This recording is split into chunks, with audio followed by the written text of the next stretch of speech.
রথযাত্রা ভারতের উড়িষ্যা রাজ্যের পুরী শহরে অনুষ্ঠিত হয় এবং দেবতা জগন্নাথের, যিনি হলেন বিষ্ণু তথা কৃষ্ণের একটি রূপ, তার সাথে সম্পর্কিত।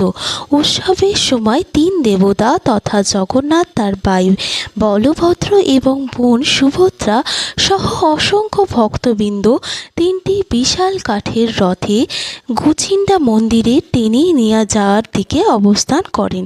সেখানে তারা এক সপ্তাহ অবস্থান করেন, তারপর জগন্নাথ মন্দিরে ফিরে আসেন। এই প্রত্যাবর্তনের যাত্রাকে বাহুড়া যাত্রা বলা হয়।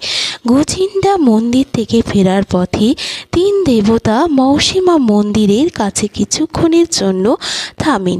এটা হলো জগন্নাথ দেবের মাসির বাসস্থান এবং পোড়া পিঠের নৈবেদ্য ভোগ করেন, যা দেবতার প্রিয় একটি বিশেষ ধরনের প্যানকেক।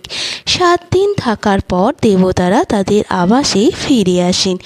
এই হলো শুভ রথযাত্রা। আপনারা এই তথ্যটা পেয়ে কীরকম লাগলো আপনাদের কমেন্টে জানাবেন। এইরকম আরও ভিডিও পাওয়ার জন্য আমার চ্যানেলটিকে ফলো করে রাখবেন। ভিডিওটি দেখার জন্য ধন্যবাদ।